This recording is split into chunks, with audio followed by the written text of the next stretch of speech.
सुंदर वन के जंगल में टुनटुनी चिड़िया अपनी सास टूनी चिड़िया और पति बंटी कबूतर के साथ रहती थी। बंटी कबूतर शहर की जंगल की कंपनी में काम करता था। उसकी शादी हुई कई महीने गुजर चुके थे, लेकिन वो अपनी पत्नी टुनटुनी चिड़िया को कहीं भी बाहर घुमाने के लिए नहीं लेकर गया था। एक दिन टुनटुनी चिड़िया अपने पति से कहती है, सुनो जी, शादी के बाद तुम कहीं भी मुझे घुमाने के लिए नहीं लेकर गई। ऐसा करो, तुम हाफ टाइम की छुट्टी लेकर घर आ जाना, आज हम फिल्म देखने चलेंगे। ठीक है टुनटुनी चिड़िया, मैं छुट्टी लेकर आ जाऊंगा, तुम तैयार रहना। इतना कहकर बंटी कबूतर अपने काम पर चला जाता है। आज वो बहुत खुश था। हाफ टाइम की छुट्टी लेकर वो घर लौट रहा था। फूल ले लो फूल, ताजे ताजे फूल। अरे यहाँ तो कितने सुंदर फूल मिल रहे हैं। मैं टुनटुनी चिड़िया के लिए एक फूल खरीद लेता हूँ, वो बहुत खुश होगी। बहन, मुझे एक सुंदर सा फूल देना। ये लीजिए साहब, ये सबसे सुंदर फूल है, आपकी पत्नी इसे देखकर बहुत खुश होगी। फूल लेकर जैसे ही बंटी कबूतर मुड़ता है, एक हवाई मोटर से कुचल देती है। मौके पर ही बंटी कबूतर की मौत हो जाती है। ये दुखद खबर जैसे ही बंटी कबूतर के घर पहुंचती है, वैसे ही बंटी कबूतर के घर में कोहराम मच जाता है।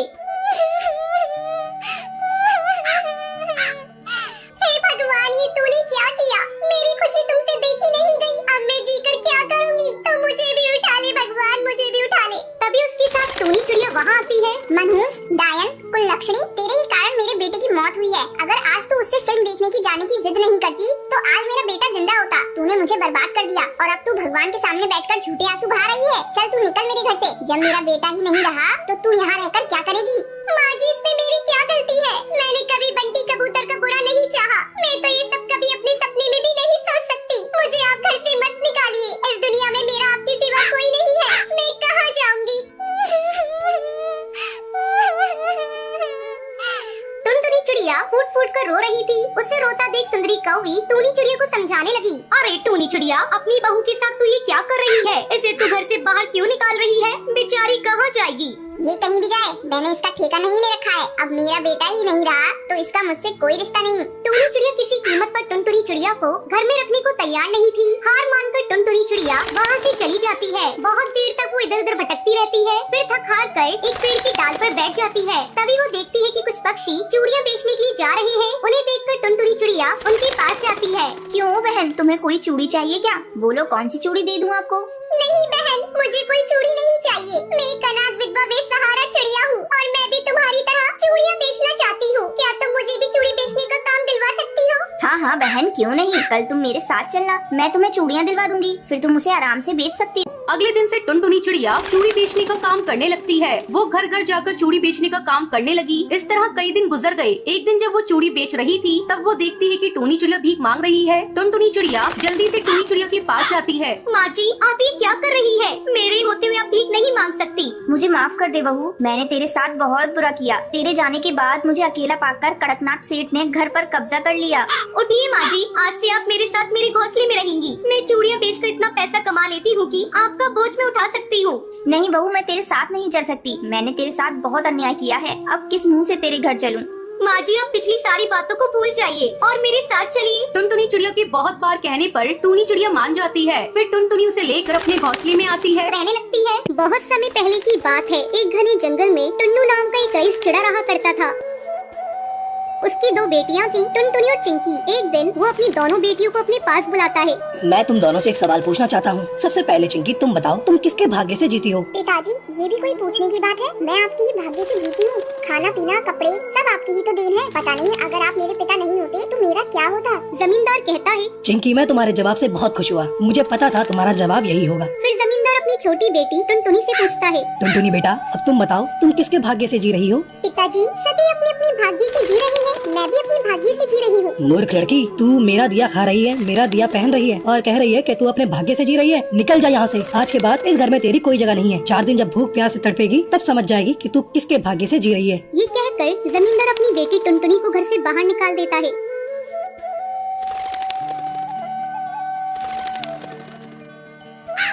टुनटुनी भटकती भटकती एक दूसरे जंगल में पहुंचती है। पिताजी ने मुझे घर से बाहर निकाल दिया। इसमें पिताजी की कोई गलती नहीं है। ये सब मेरे भाग्य में ही लिखा होगा। तभी पिताजी ने मुझे घर से बाहर निकाला है। अब मैं इसी जंगल में रहूंगी, छोटा सा घोंसला बनाकर। टुनटुनी जंगल में ही घोंसला डालकर उसी में रहने लगती है। इसी तरह कुछ दिन गुजर जाते हैं। एक दिन, पिताजी, मुझे पता चला है कि टुनटुनी एक जंगल में घोंसला बनाकर उसमें रह रही है। चलिए चल के पता लगाया जाए कि उसकी अकल ठिकाने आई कि नहीं। जमींदार अपनी बेटी चिंकी को लेकर उस जंगल में पहुंचता है। जब टुनटुनी अपने पिता को देखती है, आइए पिताजी बैठिए। मैं यहाँ बैठने नहीं आया हूँ, मैं तो ये देखने आया था कि तेरी अकल ठिकाने आई है कि नहीं। टुनटुनी तू जल्दी से बता दे कि तू पिताजी के भाग्य से जी रही है। नहीं चिंकी दीदी, मैं अपने भाग्य से जी रही हूँ। ये सुनकर जमींदार गुस्सा हो जाता है और घोंसले को तहस नहस कर देता है। पिताजी, ये आपने क्या कर दिया? मैंने बहुत मुश्किल से अपना ये आशियाना बनाया था, लेकिन कोई बात नहीं, मैं फिर से बना लूंगी, लेकिन आपकी बात को कभी नहीं मानूंगी। मूर्ख चिड़िया, इस बार तो मैं तुझसे मिलने आ गया, लेकिन अब मैं कभी तुझसे मिलने नहीं आऊंगा। गुस्से में जमींदार घर लौट जाता है। एक दिन जमींदार बहुत बीमार पड़ जाता है। जमींदार को अपनी की गई गलती पर बहुत पछतावा हो रहा था। वो अपने नौकर को भेजकर टुनटुनी को बुलाता है। टुनटुनी बेटा, मुझे माफ कर दे, मेरा अंतिम समय निकट आ गया है। मैं समझ गया हूँ सभी लोग अपने अपने भाग्य से जीते हैं। पिताजी, मैं तो आपसे कभी नाराज थी ही नहीं, मैं तो आपसे बहुत प्यार करती हूँ। तो बेटा, मैं चाहता हूँ कि तू आज के बाद तू इसी घर में रहे। टुनटुनी अपने पिता की बात मानकर अपने घर में खुशी खुशी रहती है। सुंदरवन के जंगल में टूनी नाम की चिड़िया रहती थी। उसका पति कालू कौआ दिन भर टूनी चिड़िया से झगड़ता रहता था और उसे पीटता रहता था। एक दिन कालू कौआ टूनी चिड़िया से कहता है, देख, अगर तूने बेटा पैदा नहीं किया तो मैं तुझे जान से मार डालूंगा। ये आप हर समय मुझे इस तरह क्यों बोलते रहते हैं? बेटा और बेटी पैदा करना आपके या मेरे हाथ में थोड़ी ना है। भगवान जो चाहेंगे वही होगा। भगवान कुछ नहीं जानता, मुझे तो अब बस बेटा ही चाहिए। उस समय टूनी चिड़िया प्रेग्नेंट थी। अचानक एक दिन टूनी चिड़िया की तबीयत बहुत ज्यादा खराब हो जाती है और अंडे देते समय उसकी मौत हो जाती है। है भगवान, ये मेरी बहू के साथ क्या हो गया? मैंने अपने बेटे से मना किया था कि बहू को इतना मत सताया कर, लेकिन वो मेरी बात माने तब ना। अब मेरी छोटी सी बच्ची टुनटुनी चिड़िया को कौन देखेगा?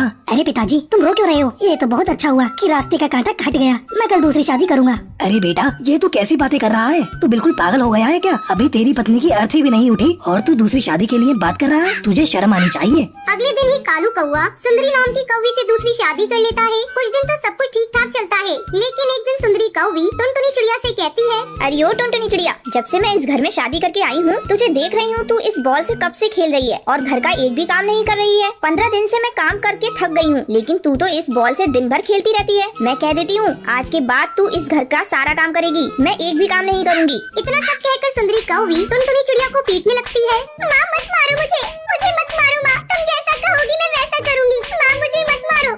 आज से तुझे घर का सारा काम करना है। तुझे मेरे कपड़े धोने हैं, खाना भी पकाना है और बर्तन भी तुझे ही धोना है। ठीक है माँ, मैं सब कुछ करूँगी।